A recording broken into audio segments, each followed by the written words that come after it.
Good morning students, welcome back. पिछले class में मैं आपको बता रहा था कि सामाजिक विज्ञान शिक्षण में प्रयोगशाला का महत्व क्या है। अब बात करते हैं कि प्रयोगशाला की व्यवस्था किस तरह से की जाती है। प्रयोगशाला की व्यवस्था में प्रमुख रूप से 3 चीज़ों का योगदान है। नंबर 1 फर्नीचर,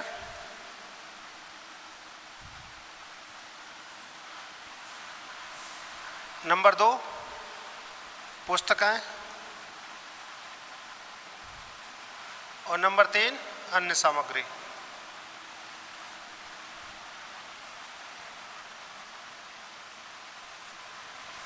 फर्नीचर से तात्पर्य है शिक्षकों को बैठने के लिए, सामग्री को प्रदर्शित करने के लिए, सामग्री के रखरखाव के लिए, विद्यार्थियों के बैठने के लिए।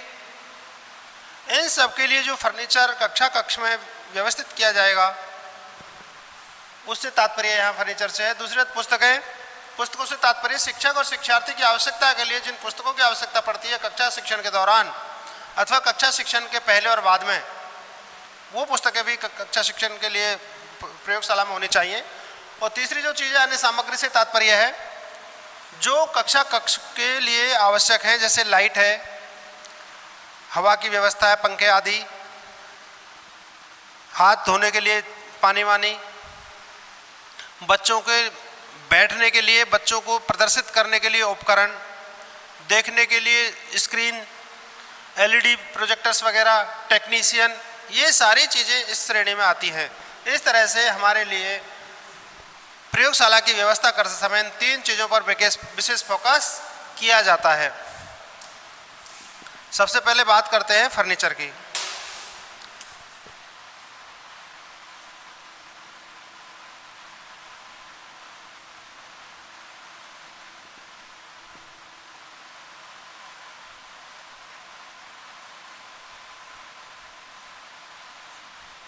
फर्नीचर में क्या क्या चीज़ चाहिए आपको? सबसे पहले अध्यापकों व छात्रों को बैठने के लिए फर्नीचर,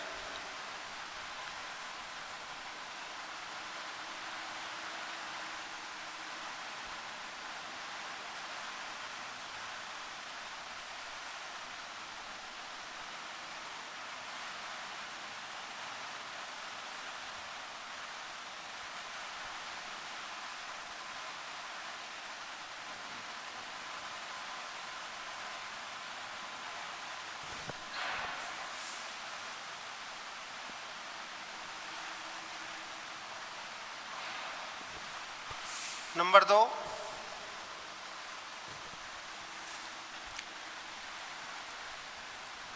कार्य करने हेतु फर्नीचर,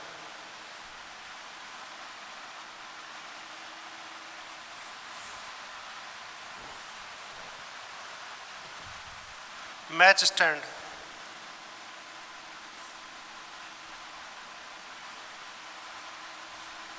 शोकेस,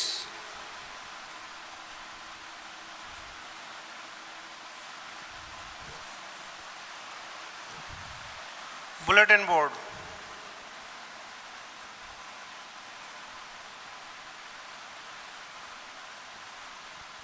सूचना पट,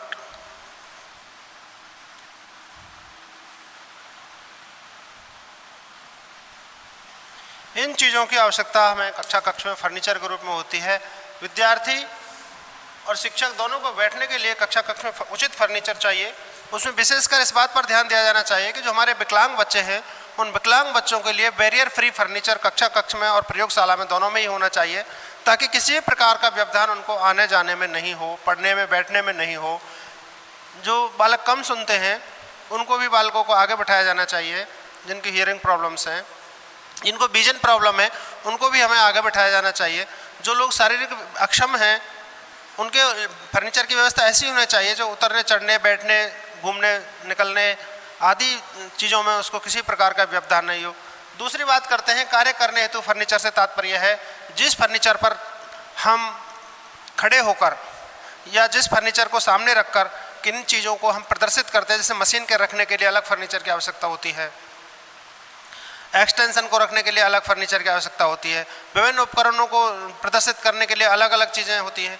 इसलिए हमें कार्य करने हेतु अलग फर्नीचर की व्यवस्था उसमें होनी चाहिए। मैच स्टैंड से तात्पर्य है न्यूज़ मैगजीन आदि को रखने के लिए एक स्टैंड आता है जिसमें जाली नुमा केबिन टाइप बनी रहती हैं, जिनमें ऊपर से हम इस तरह से मैगजीन आदि रख देते हैं और किसी भी मैगजीन को हमें लेना है तो हम इस तरह से उंगली के इशारे से ही उसे इधर उधर घुमा सकते हैं और उसमें से जो भी चीज़ हमें चाहिए वो हम ले सकते हैं। अर्थात प्रयोगशाला में जो उपकरण है या जो चार्ट्स है या छोटे मिनिएचर टाइप हमने कोई चीज़ बनाई है वो जो उसमें रखी है और वो हमारे पाठ के प्रदर्शन के लिए आवश्यक है तो उसमें से हम आसानी से निकाल सकते हैं। शोकेस भी बहुत जरूरी है। शोकेस से तात्पर्य जो विशिष्ट कार्य हुआ है हमारे कक्ष में या प्रयोगशाला में, उस विशिष्ट कार्य को हम शोकेस में प्रदर्शित करते हैं। शोकेस में प्रदर्शित क्यों करते हैं? क्योंकि कोई भी दर्शक हमारे कक्षा में आएगा, हमारी प्रयोगशाला में आएगा तो उसे देखेगा तो हमारे बच्चों की क्रिएटिविटी को वो सराहेगा। उस सराहना का हमारे बालकों पर यह प्रभाव पड़ेगा कि हमारे जो बालक बैठे हैं वो और क्रिएटिव हो जाएंगे, उनको प्रेरणा मिलेगी, वो अंदर से उत्प्रेरित होंगे उस कार्य को करने के लिए। इसलिए शोकेसों में जो महत्वपूर्ण चीज़ बनी हुई है, यूनिक चीज़ हैं, जिनसे बालकों में सृजनात्मकता का विकास होता है, मौलिकता का विकास होता है, उन चीज़ों को हमें प्रदर्शित करने के लिए शोकेसों की आवश्यकता होती है। बुलेटिन बोर्ड से तात्पर्य है प्रयोगशाला में जिस दिन हम जा रहे हैं, प्रवेश कर रहे हैं, वो कौन सा प्रयोग है उससे रिलेटेड सारी इन्फॉर्मेशन कक्ष के अंदर, प्रयोगशाला के अंदर बुलेटिन बोर्ड पर वो लिखी हुई होनी चाहिए ताकि किसी को भ्रम ना रहे कि आज का प्रोग्राम क्या है।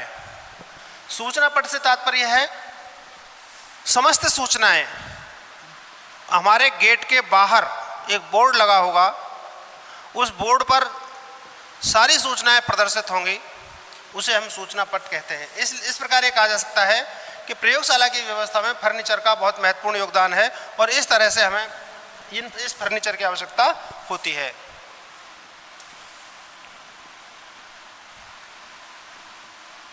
दूसरी बात करते हैं पुस्तकें।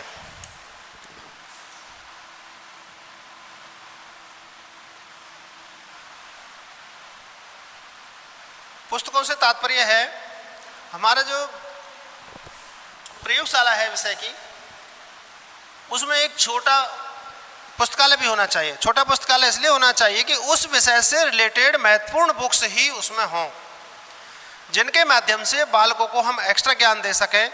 दुनिया के दूसरे जगह उन पर और कोई प्रयोग हुए हैं, वो प्रयोग उन पुस्तकों में हों। ऐसी सारी पुस्तकें हमारे पुस्तकालय में होनी चाहिए, तभी हम प्रयोगशाला की व्यवस्था को सही तरीके से कर सकते हैं। जैसे सामाजिक विज्ञान की पुस्तकें, मतलब पुस्तकें कौन सी होनी चाहिए? सामाजिक विज्ञान की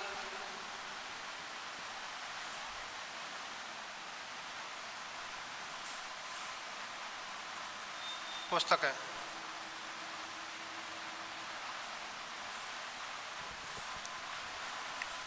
सामाजिक विज्ञान की जो पुस्तकें हैं वो हमारे प्रयोगशाला में होनी चाहिए ताकि बालक अपने कंटेंट के अकॉर्डिंग, अपने सिलेबस के अकॉर्डिंग उसमें से जहां आवश्यकता पड़े जो चीज़ देख सके। शिक्षक को भी आवश्यकता पड़े तो शिक्षक भी उस चीज़ को देख सके। दूसरा है भारत का संविधान।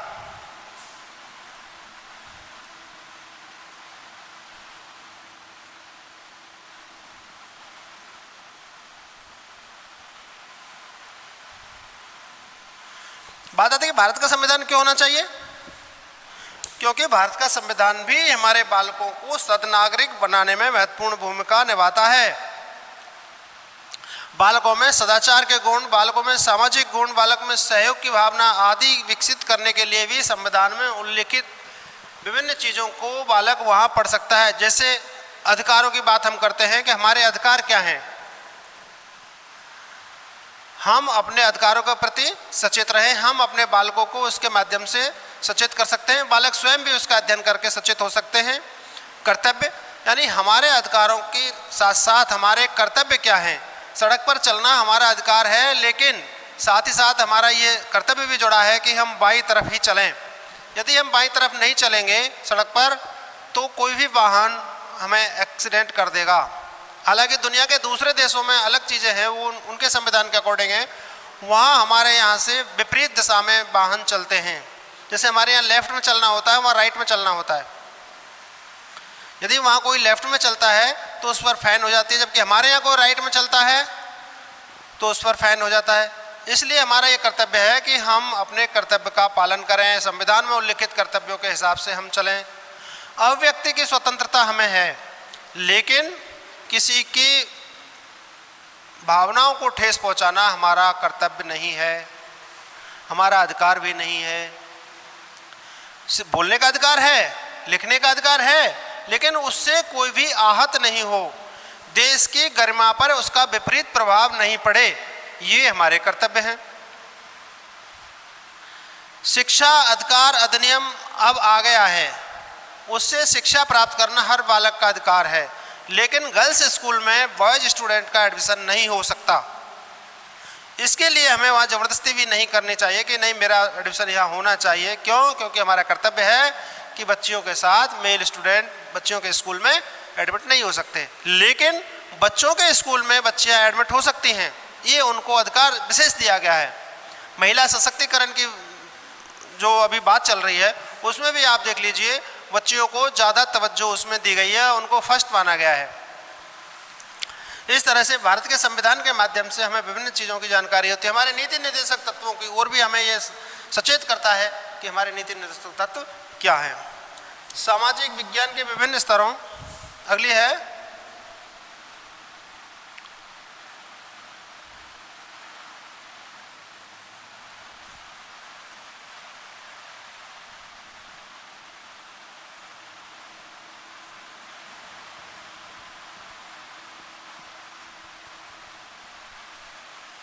स्तरों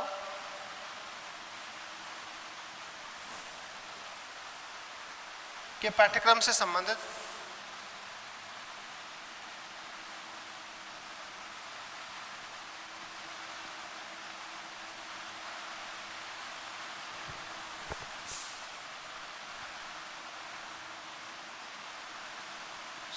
पुस्तक है। इसका तात्पर्य है कि हमारे पुस्तकालय में विभिन्न जो स्तर हैं उनकी सामाजिक विज्ञान की पुस्तकें भी होनी चाहिए, ताकि बालक हायर लेवल की पुस्तकें भी पढ़ सके। कक्षा 5 का बालक है, कक्षा 8 की पुस्तक पढ़ सकता है, कक्षा 8 का बालक है कक्षा 10 की पढ़ लेगा, कक्षा 10 का है वो सीनियर की पढ़ लेगा, सीनियर का है वो बीए की पढ़ लेगा। उससे उनका जो सोचने का नज़रिया है, उनका जो किसी विषय के बारे में पढ़ने का या जानकारी प्राप्त करने का नज़रिया है, उसमें बहुत वृद्धि होगी, अर्थात उनके ज्ञान में वृद्धि होगी। जिस चीज़ को वो संक्षिप्त रूप में पढ़ रहे हैं उसके बृहद जानकारी वो विभिन्न स्तरों की पाठ्य पुस्तकों के माध्यम से प्राप्त कर सकते हैं। इसलिए ये पुस्तकें भी हमारे पुस्तकालय में होनी चाहिए। विभिन्न पाठ्य विषयों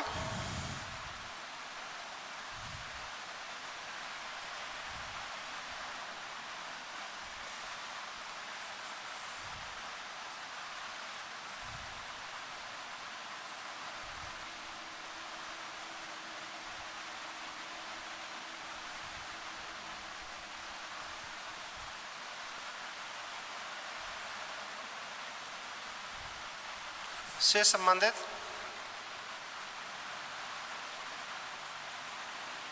पुस्तक।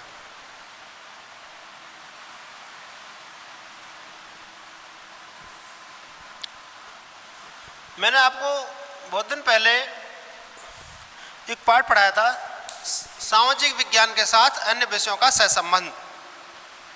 उसी सिद्धांत की पूर्ति के लिए पुस्तकालय की पुस्तकों में, प्रयोगशाला की पुस्तकों में विभिन्न पाठ्यक्रमों के विषयों से संबंधित पुस्तकें रखने का सुझाव दिया गया है, ताकि शिक्षक आवश्यकता अनुसार दूसरी पुस्तकों का सहयोग भी अपने पाठ को पढ़ाने में ले सके। दूसरे विषयों के हम उदाहरण आदि लेते हैं, दूसरे विषयों के विषय वस्तु को भी हम अपने विषय में सम्मिलित करके पढ़ाते हैं। वो ऐसा क्यों करते हैं? क्योंकि इससे हमारा जो शिक्षण है वो रोचक बनता है। विभिन्न प्रकार के उदाहरण हम देते हैं, वो उदाहरण हमारे शिक्षण में रोचकता प्रदान करता है, और छोटे बालकों की कहानी सुनने की, उदाहरण दृष्टांत सुनने की बहुत रुचि होती है, जिसके कारण वो जो पढ़ते पढ़ते बोरियत महसूस करते हैं, तो उदाहरण और दृष्टांतों के माध्यम से उनकी बोरियत दूर हो जाती है। उसी सिद्धांत को ध्यान में रखते हुए ये बात कही गई है कि सामाजिक विज्ञान की प्रयोगशाला में विभिन्न विषयों से संबंधित पुस्तकें भी होनी चाहिए, ताकि बालक उनको सह संबंधित करके आसानी से आगे बढ़ सकता है। क्योंकि सामाजिक विज्ञान शिक्षण कई विषयों का एक संयोजन है, एक पैकेज है। वो विभिन्न जो गुण है बालक में सामाजिक और नागरिकता के, वो विकसित करते हैं। इसलिए विभिन्न पाठ्यक्रमों की पुस्तकों का होना नितांत आवश्यक है।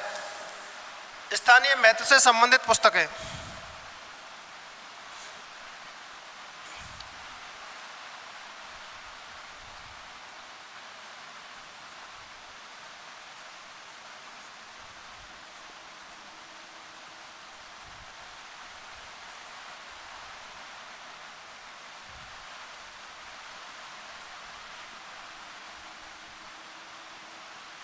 हमारी प्रयोगशाला में स्थानीय महत्व की भी कुछ किताबें होनी चाहिए ताकि बालकों को हमारे पर्यावरण के बारे में पता चल सके, हमारे आसपास कितनी गौरवमयी संस्कृति है, कितनी गौरवमयी सामाजिकता है, कितनी गौरवमयी रीति रिवाज हैं, दुनिया के अनूठे कार्य हमारे आसपास है, हमारे यहाँ बहुत वीर पुरुष हुए हैं, हमारे यहाँ बहुत ही धार्मिक स्थल हैं।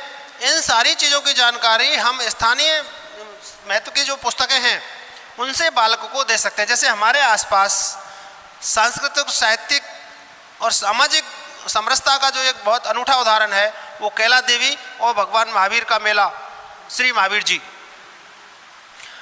बालाजी, मदन मोहन जी, इन मंदिरों को हम उदाहरण के रूप में प्रस्तुत कर सकते हैं जहाँ विभिन्न धर्मों के लोग, विभिन्न जातियों के लोग भगवान की आराधना में जाते हैं। वहाँ उनमें सामाजिक समरसता बढ़ती है, सांस्कृतिक साहित्यिक कार्यक्रमों का आयोजन होता है जिससे लोगों का मनोरंजन तो होता ही है, साथ ही साथ हमारी संस्कृति की जानकारी भी उनको मिलती है। इसलिए स्थानीय महत्व की जो पुस्तकें हैं उनका भी हमारे सामाजिक विज्ञान की प्रयोगशाला में होना बहुत ज़रूरी है। अगला है शिक्षकों की आवश्यकताओं।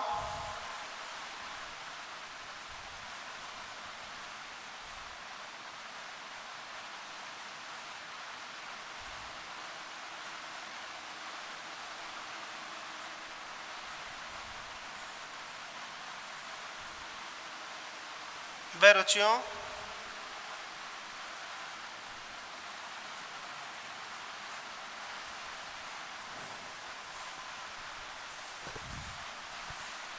के अनुकूल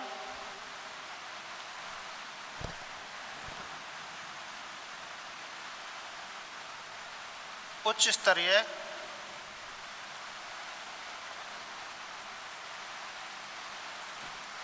पुस्तकें।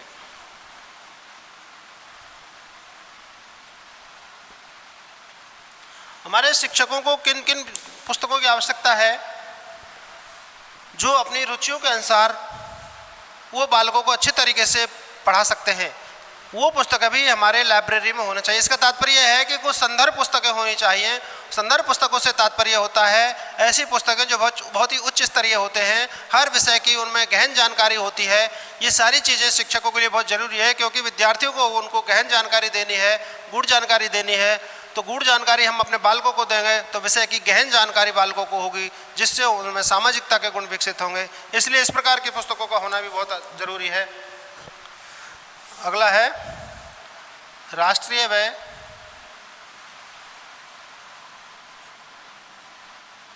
स्थानीय समाचार पत्र। इनका होना भी बहुत ज़रूरी है। क्यों?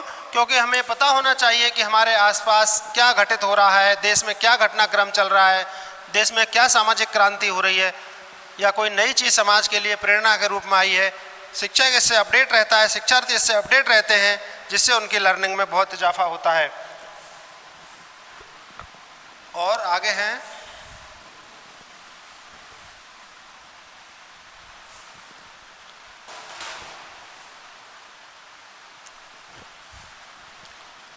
सरकारी स्तर पर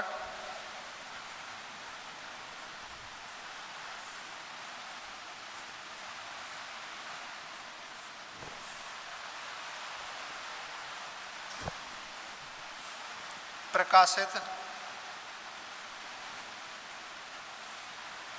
विविध अभिलेख।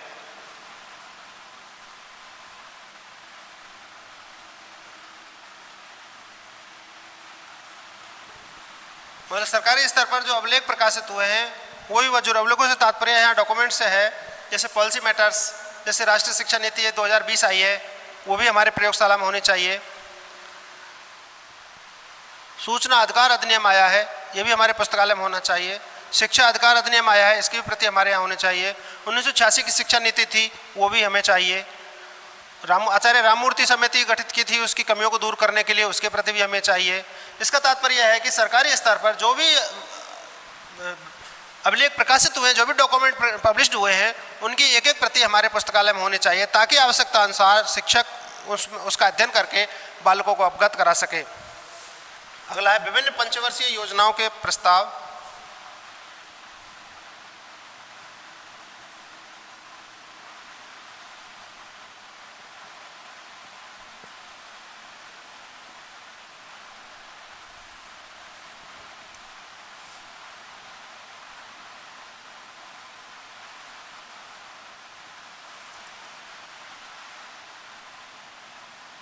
पंचवर्षीय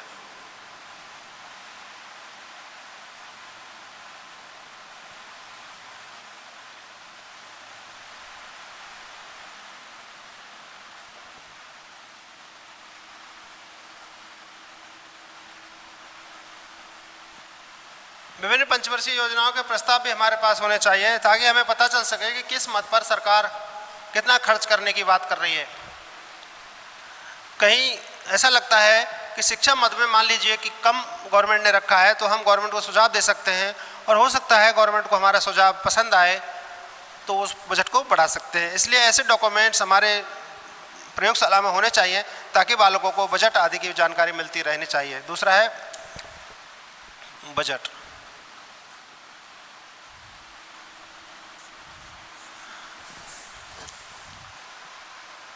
विभिन्न महापुरुषों द्वारा रचित पुस्तकें। विभिन्न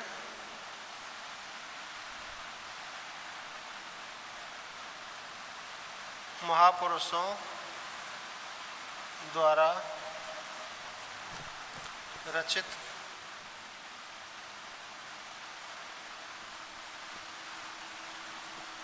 पुस्तकें व जीवनी,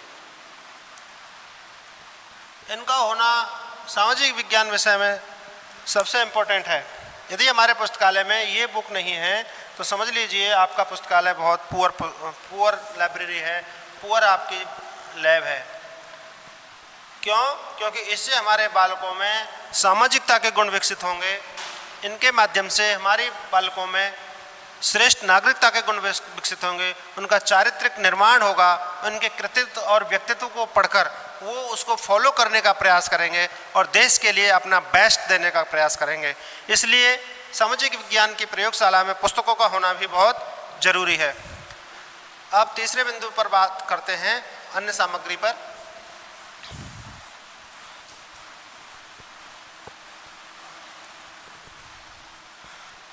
अन्य सामग्री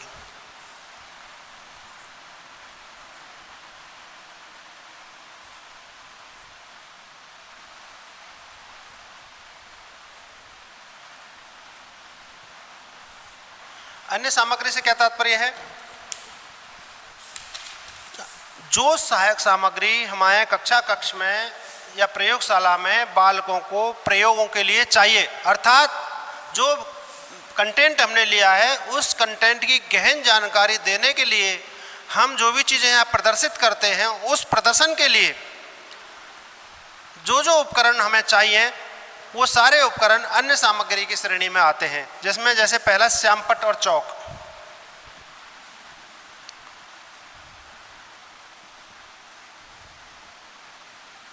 श्यामपट्ट व चौक। इसके साथ एक मैं अपनी ओर से जोड़ रहा हूं, टॉक। टॉक बात।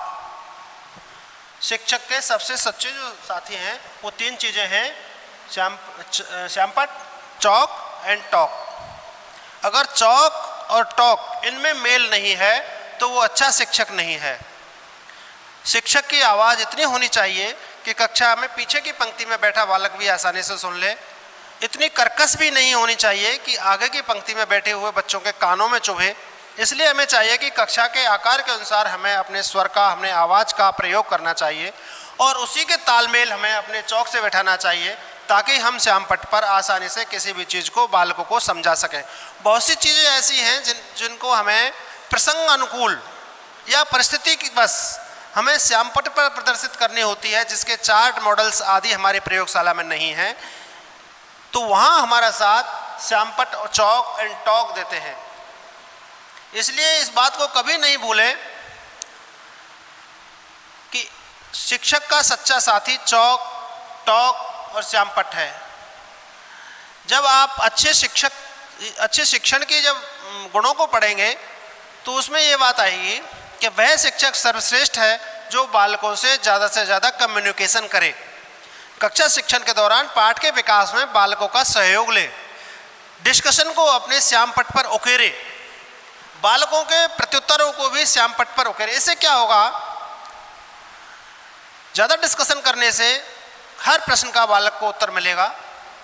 बालकों के उत्तर को हम श्यामपट्ट पर इसलिए लिखते हैं ताकि श्यामपट्ट पर लिखने से बालकों को एक प्रेरणा मिले, एक रीइंफोर्समेंट मिले, पुनर्बलन मिले और आगे अगले प्रश्न का उत्तर बताने के लिए फिर वो प्रेरित हो जाए।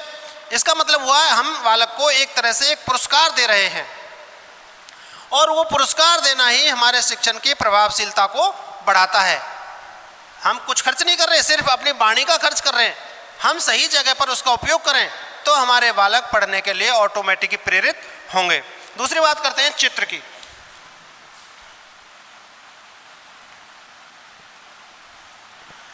कई बार ऐसा होता है कि हमारे पास वास्तविक चीज़ें या उनके मॉडल नहीं होते तो हम उनके चार्ट बालकों के सम्मुख प्रदर्शित कर सकते हैं।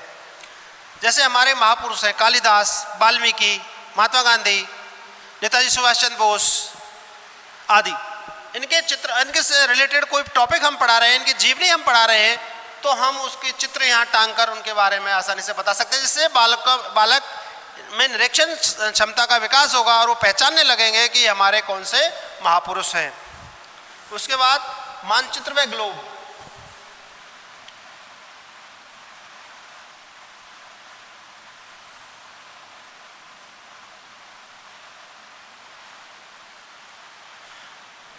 हमारे पुस्तकालय में मानचित्र व ग्लोब का होना भी बहुत जरूरी है। क्यों? क्योंकि भौगोलिक स्थितियों को मानचित्र और ग्लोब के माध्यम से ही हम स्पष्ट कर सकते हैं। मानचित्र के माध्यम से हम अपने देश की सारी चीज़ों को उसमें इंगित कर सकते हैं।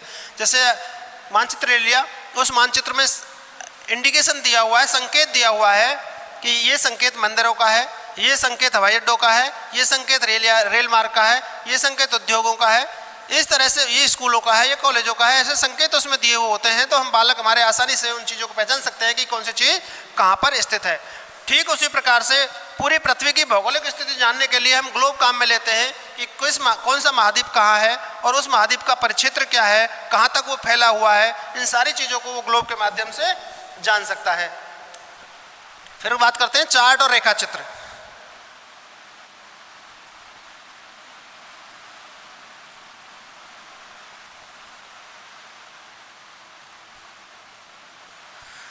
चार्ट के माध्यम से हम बहुत सारी टेबल्स वगैरह को प्रदर्शित करते हैं, तो उनकी तुलना करके बालकों को बताते हैं। इसलिए चार्ट भी प्रयोगशाला में होना जरूरी है। रेखा चित्रों का होना बहुत जरूरी है। रेखा चित्र के माध्यम से ही हम किसी भी चीज़ को आसानी से समझा सकते हैं। जैसे अकबर की प्रमुख विजय, टाइमलाइन के माध्यम से इस तरह से हमने टाइमलाइन बना दी और अकबर के जन्म से लेके उसकी मृत्यु तक उसके संपूर्ण काम को हम यहाँ प्रदर्शित कर सकते हैं। जैसे उसके जन्म के समय उसने यहाँ क्या किया, प्रमुख विजय यहाँ से स्टार्ट हुई, ये विजय उसने प्राप्त की, या स्थापत्य कला के उसने अनूठे नमूने प्रस्तुत किए, विभिन्न बिल्डिंग्स बनाई, पूरे देश में यहाँ उसने राज किया। उन सारी चीज़ों को हम इसके माध्यम से आसानी से समझा सकते हैं। फिर बात करते हैं मॉडल्स की।